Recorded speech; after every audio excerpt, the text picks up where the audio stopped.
Hi ಭೀಮಶಾನಿಗೆ ಸುಸ್ವಾಗತ. ನಾನು next week ಇದರಲ್ಲಿ ಪೀನಟ್ಸ್ ಬೆಳೆದಿದ್ದೆ, ಕಡಲೆ ಬೆಳೆದಿದ್ದೆ, ಅವನ್ನೆಲ್ಲ ಈಗ ಹಾರ್ವೆಸ್ಟ್ ಮಾಡಿ ಆಯಿತು. ಈಗ ಇಲ್ಲಿರೋ 4 ವೆಜಿಟೇಬಲ್ಸ್ನ ಬೆಳಿಬೇಕಂತ ಇದ್ದೀನಿ. ಒಂದು ಬದನೆಕಾಯಿ, ಒಂದು ಮೂಲಂಗಿ, ಒಂದು ಬೀಟ್ರೂಟ್, ಒಂದು ಬ್ರಿಂಜಾಲ್ ಅಥವಾ ಇದು ಬೆಂಡೆಕಾಯಿ. ಇವಿಷ್ಟರಲ್ಲಿ ಒಂದನ್ನ ಕಮೆಂಟ್ ಮಾಡಿ. ಆ ಬೆಳೆನ ಬೆಳೆದ್ಬಿಟ್ಟು ನಾನು ಹಾರ್ವೆಸ್ಟ್ ಮಾಡಿಬಿಟ್ಟು ಯೂಟ್ಯೂಬ್ಗೆ ವಿಡಿಯೋ ಪೋಸ್ಟ್ ಮಾಡ್ತೀನಿ. ಈಗ ಇದರಲ್ಲಿ 4ರಲ್ಲಿ ನಾನು ಒಂದು ಬೆಳಿತೀನಿ. ನೀವು ಯಾವ್ದು ಹೇಳ್ತೀರ ಅದು ಬೆಳಿಬೇಕಂತ ಅಂದ್ಕೊಂಡಿದ್ದೀನಿ. ಅದಕ್ಕೋಸ್ಕರ ಇವು 4ರಲ್ಲಿ ನಾನು ಒಂದು ಬೆಳಿಬೇಕಂತ ಅಂದ್ಕೊಂಡಿದ್ದೀನಿ. ನೀವು ಯಾವ್ದು ಹೇಳ್ತೀರ ಅದು ಬೆಳಿತೀನಿ ನಾನು. ಈಗ ಮೊದಲು ನಾವು ಮಣ್ಣು ಹದಗೊಳಿಸೋಣ. ಈಗ ಪೂರ್ತಿ ವಿಡಿಯೋ ತೋರಿಸ್ತೀನಿ. ಇದರಲ್ಲಿ ಮಣ್ಣು ಹದಗೊಳಿಸಲಿದ್ದ ಹಿಡಿದು ಹಾರ್ವೆಸ್ಟ್ ಮಾಡೋ ಗಿಡ ಹುಟ್ಟಿ ಹಾರ್ವೆಸ್ಟ್ ಮಾಡೋವರೆಗೂ ಪೂರ್ತಿ ವಿಡಿಯೋನ ನಾನು ಯೂಟ್ಯೂಬ್ಗೆ ಲಾಂಚ್ ಮಾಡ್ತೀನಿ. ಲೈಕ್ ಮಾಡಿ, ಸಬ್ಸ್ಕ್ರೈಬ್ ಮಾಡಿ ಅಂತ ಹೇಳ್ತಾ ನಾನು ವಿಡಿಯೋನ ಸ್ಟಾರ್ಟ್ ಮಾಡ್ತಾ ಇದ್ದೀನಿ. ಈಗ ಮಣ್ಣು ಕಡಿಮೆ ಇದೆ. ಇನ್ನು ಇದಕ್ಕಿಂತ ಇಲ್ಲಿವರೆಗೆ ಟಾಪಷ್ಟು ಮಣ್ಣು ಬೇಕು. ಅರ್ಥ ಮಾಡ್ಕೊಳ್ಳಿ. ಫುಲ್ ಮಣ್ಣಿದ್ರೆ ಚೆನ್ನಾಗಿ ಬರುತ್ತೆ, ಬೆಳೆ ಸಮೇತ ಚೆನ್ನಾಗಿ ಬರುತ್ತೆ. ನಾವು ಕೆಂಪು ಮಣ್ಣು ತಗೊಳ್ಳೋದು ಬೆಸ್ಟ್ ಅಂತ ಹೇಳೋಕ್ಕೆ ಇಷ್ಟಪಡ್ತೀನಿ. ಕೆಂಪು ಮಣ್ಣಲ್ಲಿ ಹೈಬ್ರಿಡ್ ಪೌಷ್ಟಿಕಾಂಶಗಳೆಲ್ಲ ಗಿಡಗಳಿಗೆ ಸಿಗುತ್ತೆ. ಅದಕ್ಕೋಸ್ಕರ ಕೆಂಪು ಮಣ್ಣನ್ನೇ ನೀವು ಚಾಯ್ಸ್ ಮಾಡಿ, ನೀವೇನನ್ನ ಫಾರ್ಮಿಂಗ್ ಮಾಡೋದು. ಮತ್ತು ಇನ್ನೊಂದು ಕ್ವಶನ್ ಏನಂದರೆ, ನೀವೇನನ್ನ ಗಿಡ ಹಾಕಿರ್ತೀರಲ್ಲ, ಅದಕ್ಕೇನಾದ್ರು ರೋಗ ಬಂದಿರುತ್ತೆ. ಆ ರೋಗಕ್ಕೆ ನಾನು ಪರಿಹಾರ ನೀಡ್ತೀನಿ ಬೇಕಂದರೆ. ಈಗ ಮಣ್ಣು ಹಾಕೋಣ ಹಿಂಗೆ. ಈಗ ಇದಕ್ಕೆ ಮಣ್ಣು ಹಾಕ್ತೀನಿ ನಾನು. ಕೆಂಪು ಮಣ್ಣನ್ನೇ ತಂದಿದ್ದೆ, ಕೆಂಪು ಮಣ್ಣನ್ನೇ ಹಾಕ್ತೀನಿ. ನೋಡ್ತೀರಿ, ಇದು ತುಂಬ ಫುಲ್ ಮಾಡಬೇಕು ನಾವು ಕೆಂಪು ಮಣ್ಣನ್ನ ಹಾಕ್ತಾ ಇದ್ದೀನಿ. ಈಗ ನೋಡ್ಬೋದು ನೀವು, ಇದು ತುಂಬ ಫಿಲಪ್ ಮಾಡ್ಬೇಕು ನಾವು. ಈಗ ಮಣ್ಣನ್ನ ಅದು ಕಲ್ಲುಗಳಿದ್ರೆ ತೆಗೆದಾಕ್ಬಿಡಿ. ಇದು ತುಂಬ ಮಣ್ಣನ್ನ ಫಿಲಪ್ ಮಾಡಬೇಕು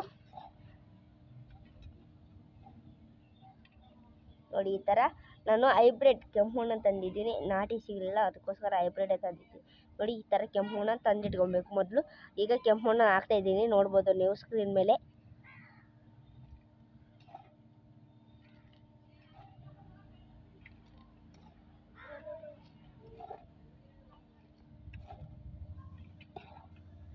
ನೋಡ್ತಾ ಇರ್ಬೋದು, ಕೆಂಪು ಮಣ್ಣು ಹೀಗೆ ಹಾಕ್ತಾ ಇದ್ದೀನಿ. ಇದು ತುಂಬ ಕೆಂಪು ಮಣ್ಣು ಹಾಕ್ಬೇಕು ನಾವು.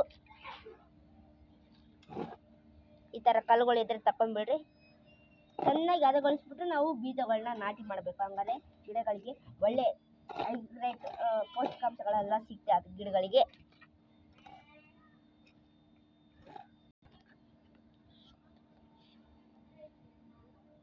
ಈಗ ಮಣ್ಣು ತುಂಬ ಫಿಲಪ್ ಮಾಡಿದ್ದೀನಿ. ಈಗ ಮಣ್ಣನ್ನ ಕಡಿತೀನಿ, ಸ್ವಲ್ಪ ಗಟ್ಟಿ ಇದೆ, ಕಡಿತೀನಿ ನೋಡಿ.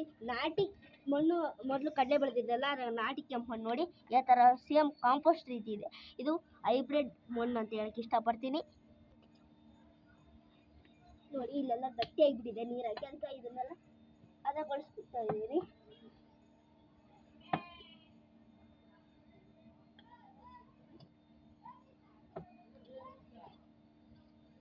ನೋಡಿ, ಎಲ್ಲ ಮಣ್ಣನ್ನೆಲ್ಲ ಮೆತ್ತಗೆ ಮಾಡ್ಕೊಂಡಿದ್ದೀನಿ. ಈ ಗುಂಪೆ ಮಣ್ಣಿದೆಲ್ಲ, ಇದು ತುಂಬ ಫಿಲಪ್ ಮಾಡಬೇಕು. ಈಗ ಮಾಡ್ತೀನಿ ನೋಡಿ. ಎಲ್ಲ ಕಡೆಗೆ ಸಮಾನವಾದ ಮಣ್ಣನ್ನು ಅಡಬೇಕು. ಒಂದು ಕಡೆ ಜಾಸ್ತಿ, ಒಂದು ಕಡೆಗೆ ಸೇಮ್ ಒಳ್ಳೆ ರೋಡ್ ಥರ ಇರಬೇಕು ಮಣ್ಣು. ಆ ಥರ ಲೆವೆಲ್ ಮಾಡ್ಕೊಬೇಕು ಗೈಸ್.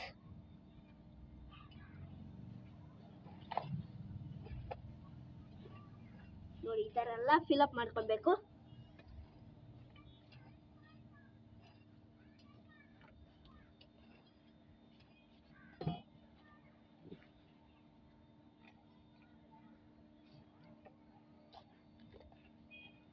ನೋಡಿ, ಈ ಥರ ಎಲ್ಲ ಫಿಲಪ್ ಮಾಡ್ಕೊಳ್ತಾ ಇದ್ದೀನಿ. ಈ ಕಡೆಗೆ ಪಕ್ಕದಲ್ಲಿ ಏನು ಬೆಳೆದೇನೆ ಅಂತ ನೀವು ಕೇಳ್ಬೋದು. ಪಕ್ಕದಲ್ಲಿ ಆ ಕಡೆಯಲ್ಲಿ ಇದರಲ್ಲಿ ಕೊತ್ತಂಬರಿ ಬೆಳೆದಿದ್ದೀನಿ, ಅದರಲ್ಲಿ ಸಬಾಕ್ಸಿ, ಅದರಲ್ಲಿ ಮೆಂತ್ಯ, ಮತ್ತು ಅದರಲ್ಲಿ ಪಲ್ಕ. ಆ ಕಡೆಗೆ ಕೋಕೋ ಬೀನ್ ಅಂತಾರಲ್ಲ, ಅದು ಕೋಕೋ ಬೀನ್ ಅಲ್ಲ, ಸಾರಿ ಇದು ಬ್ರಿಂಜಲ್ ಬೆಳೆದೀನಿ. ಇನ್ನು ಸಸಿ ಬಂದಿಲ್ಲ, ಸಾರಿ. ಕೋಕೋ ಬೀನ್ ಅಂದ್ಬಿಟ್ಟೆ, ಸಾರಿ. ಹಣ್ಣು ಫ್ರೂಟ್ ಅದು ತಪ್ಪು ತಿಳ್ಕೊಂಬೇಡಿ, ಮಿಸ್ ಆಗಿ ಬಂದ್ಬಿಡ್ತು, ಸಾರಿ. ಲೈಕ್ ಮಾಡಿ, ಸಬ್ಸ್ಕ್ರೈಬ್ ಮಾಡಿ ಅಂತ ಹೇಳೋಕ್ಕೆ ಇಷ್ಟಪಡ್ತೀನಿ. ಪ್ಲೀಸ್ ನನ್ನ ವೀಡಿಯೋಗಳು ನೀವು ಕೊಡೋ ಲೈಕಿಂದ ನನಗೆ ಈ ಥರ ಯೂಸ್ಫುಲ್ ವೀಡಿಯೋಗಳನ್ನ ಹಾಕೋಕ್ಕೆ ನನಗೆ ಸಪೋರ್ಟ್ ಸಿಗುತ್ತೆ. ಅದಕ್ಕೋಸ್ಕರ ನಾನು ಲೈಕ್ ಮಾಡಿ, ಶೇರ್ ಮಾಡಿ, ಕಮೆಂಟ್ ಮಾಡಿ ಅಂತ ಕೇಳ್ತಾ ಇದ್ದೀನಿ. ಈಗ ಮಣ್ಣೆಲ್ಲ ಫಿಲಪ್ ಮಾಡಬೇಕು.